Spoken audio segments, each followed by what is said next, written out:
VLC പ്ലെയറിൽ എങ്ങനെ ഒരു playlist create ചെയ്യാമെന്നാണ് നമ്മൾ ഈ വീഡിയോയിലൂടെ പഠിക്കുന്നത്. ആദ്യമായിട്ട് VLC പ്ലെയർ ഓപ്പൺ ചെയ്യുക. അതിനുശേഷം മുകളിൽ കാണുന്ന ടാബുകളിൽ നിന്നും വ്യൂ ടാബിൽ നിന്നും പ്ലേലിസ്റ്റ് എന്ന് പറയുന്ന ഓപ്ഷൻ നമ്മൾ സെലക്ട് ചെയ്യുക.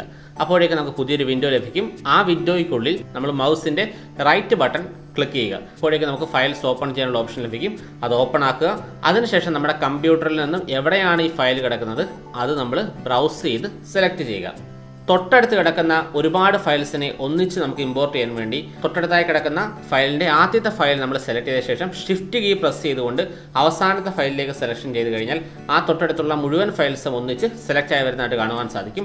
അതിനുശേഷം നമുക്ക് അത്തരത്തിലുള്ള ഫയലുകൾ ഒന്നിച്ചും ഓപ്പൺ ചെയ്തെടുക്കുവാൻ സാധിക്കും. അങ്ങനെ നമ്മൾ VLC പ്ലെയറിലേക്ക് ഫയലുകൾ ഇമ്പോർട്ട് ചെയ്ത ശേഷം നമുക്ക് ആ ഫയൽസിൻ്റെ ഓർഡർ നമുക്ക് മാറ്റുവാൻ സാധിക്കും. ഫയലുകൾ സെലക്ട് ചെയ്ത് ഡ്രാഗ് ചെയ്തുകൊണ്ട് നമുക്ക് ഏത് ഫയൽ ആദ്യം പ്ലേ ചെയ്യണമെന്ന് നമുക്ക് തീരുമാനിക്കാൻ സാധിക്കും. അങ്ങനെ നമുക്ക് ഇഷ്ടമുള്ള ഓർഡറിൽ നമുക്ക് നൽകുവാൻ സാധിക്കും.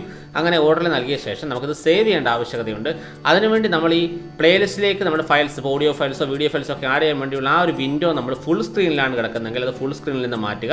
അപ്പോഴേക്കും നമുക്ക് VLC പ്ലെയർ കാണുവാൻ സാധിക്കും. മീഡിയ എന്ന് പറയുന്ന ടാബിനകത്ത് നമുക്ക് പ്ലേലിസ്റ്റ് സേവ് ചെയ്യാനുള്ള ഓപ്ഷൻ ഉണ്ട്. നമുക്ക് കൺട്രോളും വൈയും പ്രസ് ചെയ്തുകൊണ്ട് വേണമെങ്കിൽ ഇത്തരത്തിൽ നമുക്ക് സേവ് ചെയ്യാൻ സാധിക്കും.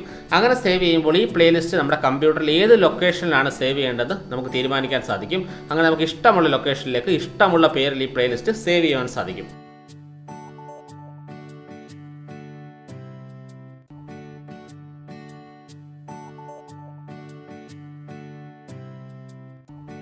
ഇത്തരത്തിൽ നമ്മൾ സേവ് ചെയ്തിട്ടുള്ള പ്ലേലിസ്റ്റ് പിന്നീട് പ്ലേ ചെയ്യുവാൻ വേണ്ടി നമ്മൾ പ്ലേലിസ്റ്റ് ഏത് ലൊക്കേഷനിലാണോ സേവ് ചെയ്തത് ആ ലൊക്കേഷനിലേക്ക് പോവുക. ആ പ്ലേലിസ്റ്റിൻ്റെ പേര് നമുക്കവിടെ കാണുവാൻ സാധിക്കും. അത് ക്ലിക്ക് ചെയ്യുക. അപ്പോഴേക്കും നമ്മൾ പ്ലേലിസ്റ്റിൽ സെലക്ട് ചെയ്ത് കൊടുത്തിരിക്കുന്ന വീഡിയോ അല്ലെങ്കിൽ ഓഡിയോ ഫയലുകൾ നമ്മൾ നൽകിയിരിക്കുന്ന അതേ ഓർഡറിൽ വന്ന് പ്ലേ ആകുന്നതായിട്ട് നമുക്ക് കാണുവാൻ സാധിക്കും.